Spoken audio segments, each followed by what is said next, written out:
વિદ્યાર્થી મિત્રો, કેમ છો? પાંચમા અધ્યાયમાં આપનું સ્વાગત છે. પ્રવૃત્તિ 1.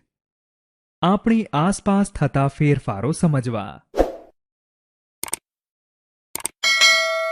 વર્ણન. નીચે દર્શાવેલ હેતુ અને સાધનોની નોંધ કરો. હેતુ: આપણી આસપાસ થતા જુદા જુદા ફેરફારો સમજવા.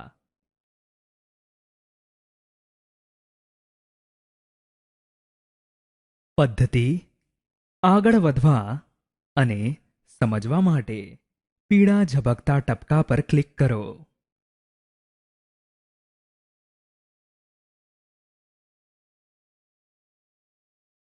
વધુ જાણવા માટે તીર પર ક્લિક કરો.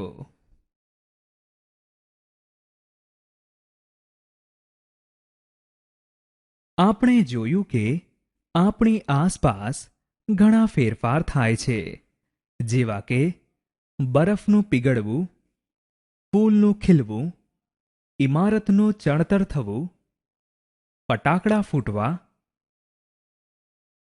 પાણીનું ઉકળવું અને તેમાંથી વરાળ નીકળવી વગેરે. જુદા જુદા પ્રકારના ફેરફારો થાય છે, જેવા કે ધીમા, ઝડપી, કુદરતી અને માનવ સર્જિત, ઉલટાવી શકાય અને ન ઉલટાવી શકાય તેવા, રાસાયણિક અને ભૌતિક ફેરફાર, અનુકૂળ અને પ્રતિકૂળ ફેરફાર, નિયતકાલીન અને અનિયતકાલીન ફેરફાર. નિર્ણય. આમ આપણે આપણી આસપાસ થતા જુદા જુદા ફેરફારો સમજ્યા.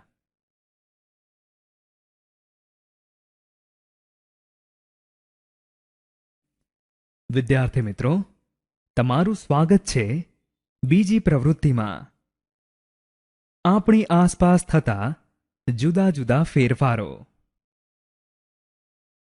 વર્ણન. નીચે દર્શાવેલ હેતુ અને સાધનોની નોંધ કરો. હેતુ: જુદા જુદા પ્રકારના ફેરફારો અને ઉષ્માક્ષેપક અને ઉષ્માશોષક પ્રક્રિયાઓ વિશે સમજવું.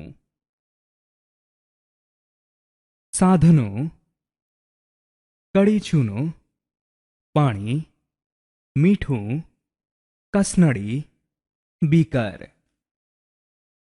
કુદરતી ફેરફાર: જેટલા ફેરફારો આપમેળે કુદરતી રીતે જ થાય છે, તેવા ફેરફારોને કુદરતી ફેરફારો કહે છે. દાખલા તરીકે ચંદ્રની કળાઓ થવી વગેરે. માનવ સર્જિત ફેરફારો સમજવા માટે તીર પર ક્લિક કરો. માનવ સર્જિત ફેરફાર: જે ફેરફારો કુદરતી રીતે નથી થતા, પરંતુ માનવ દ્વારા થાય છે, તેવા ફેરફારને માનવ સર્જિત ફેરફાર કહે છે. દાખલા તરીકે મકાન ચણવું વગેરે.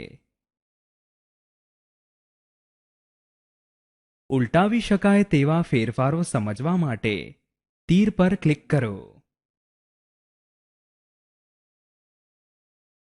ઉલટાવી શકાય તેવા ફેરફાર: જે ફેરફાર એવો હોય કે તેને કે તેની અસરને પહેલા હતી તેવી સ્થિતિમાં લાવી શકાય, તો તેવા ફેરફારોને ઉલટાવી શકાય તેવા ફેરફાર કહેવાય છે. દાખલા તરીકે ચોકલેટનું જામવું અને પીગળવું વગેરે. ઉલટાવી ન શકાય તેવા ફેરફારો સમજવા માટે તીર પર ક્લિક કરો. ઉલટાવી ન શકાય તેવા ફેરફાર: કેટલાક ફેરફારોને ઉલટાવી શકાતા નથી, એટલે કે આપણે પહેલા જેવી સ્થિતિ લાવી શકતા નથી. આવા ફેરફારો ન ઉલટાવી શકાય તેવા ફેરફારો છે. દાખલા તરીકે કાચના પ્યાલાનું તૂટવું વગેરે. ભૌતિક ફેરફારો સમજવા માટે તીર પર ક્લિક કરો. ભૌતિક ફેરફાર: જે ફેરફારમાં માત્ર પદાર્થની ભૌતિક સ્થિતિ બદલાય છે તેવા ફેરફારને ભૌતિક ફેરફાર કહે છે. દાખલા તરીકે કાગળ ફાડવો, બરફનું પીગળવું વગેરે.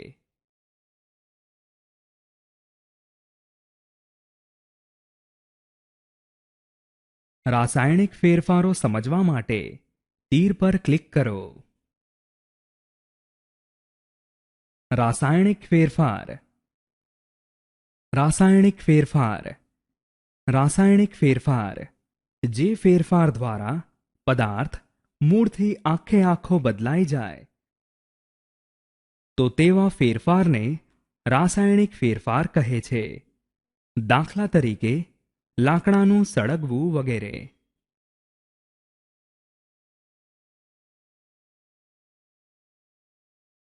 ઝડપી ફેરફારો સમજવા માટે તીર પર ક્લિક કરો.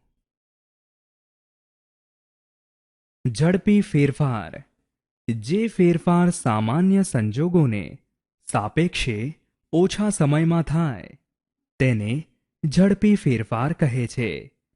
દાખલા તરીકે દિવાસળી સળગવી, આઈસ્ક્રીમ પીગળવો વગેરે.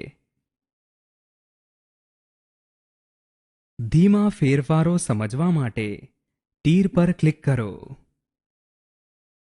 ધીમા ફેરફાર જે ફેરફાર ધીમી ગતિએ થતા હોય છે કે જેને પ્રથમ દ્રષ્ટિએ અવલોકી શકાતા નથી તેને ધીમા ફેરફાર કહે છે. દાખલા તરીકે પ્રાણીઓની વૃદ્ધિ વગેરે. અનુકૂળ ફેરફારો સમજવા માટે તીર પર ક્લિક કરો. અનુકૂળ ફેરફાર જે ફેરફાર અનુકૂળ હોય તેને અનુકૂળ ફેરફાર કહે છે. દાખલા તરીકે વરસાદ પડવો વગેરે.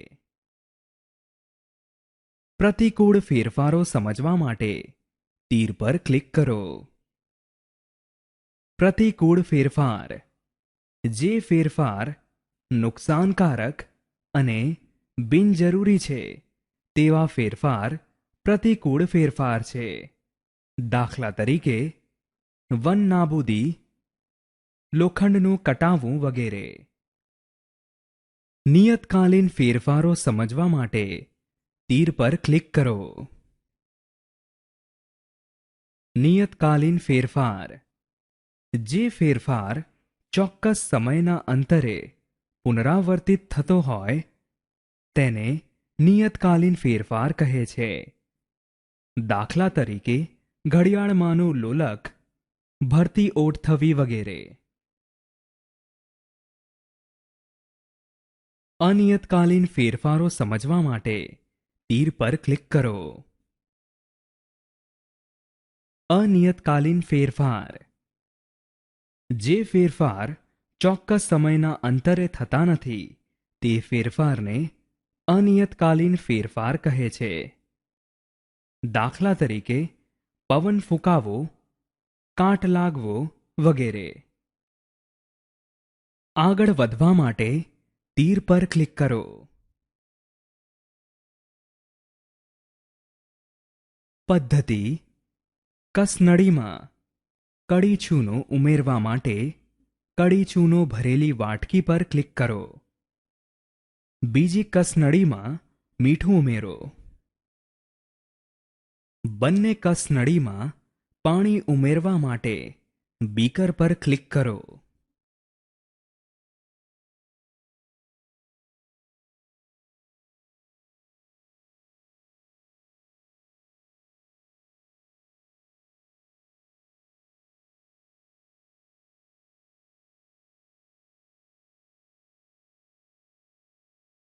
કસનળીને સ્પર્શ કરી અવલોકન કરવા મીઠું અને પાણી ભરેલી કસનળી પર ક્લિક કરો.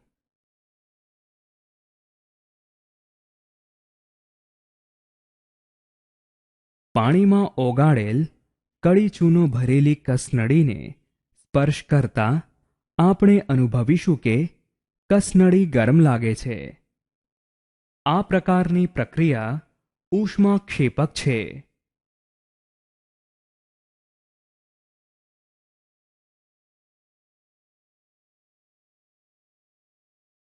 જ્યારે પાણીમાં ઓગાળેલ મીઠું ભરેલી કસનળીને સ્પર્શ કરતા આપણે અનુભવીશું કે કસનળી ઠંડી લાગે છે.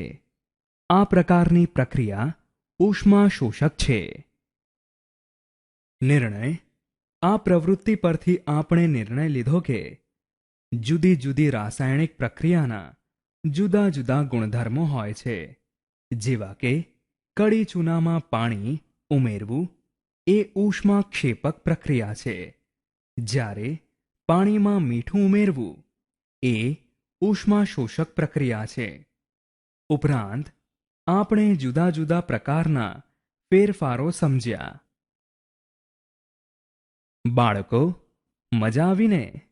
હવે મળીએ ત્રીજી પ્રવૃત્તિમાં.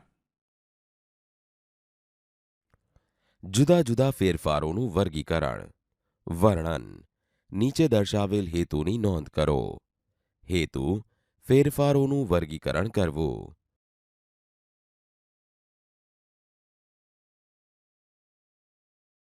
પદ્ધતિ: જાતે પરીક્ષણ કરો. ભરતી ઓટ. ફેરફાર: ભરતી ઓટ. કુદરતી: ધીમો. ઉલટાવી ન શકાય. અનુકૂળ અને નિયતકાલીન. ગરમ મીણ. માનવ સર્જિત, ઝડપી. ઉલટાવી ન શકાય. ભૌતિક, અનુકૂળ, અનિયતકાલીન. પૂરી તળવી. માનવ સર્જિત, ઝડપી. ઉલટાવી ન શકાય. અનુકૂળ, અનિયતકાલીન. કેરી પાકવી. કુદરતી, ધીમો. ઉલટાવી ન શકાય. અનુકૂળ, અનિયતકાલીન. ખોરાક બગડવો. કુદરતી, ધીમો. ઉલટાવી ન શકાય. પ્રતિકૂળ, અનિયતકાલીન. છાણિયું ખાતર બનાવવું. માનવ સર્જિત, ધીમો. ઉલટાવી ન શકાય. અનુકૂળ, અનિયતકાલીન. વિદ્યાર્થી મિત્રો, હવે આપણે નિર્ણય લઈશું. આમ આપણે જુદા જુદા ફેરફારોનું વર્ગીકરણ શીખ્યા.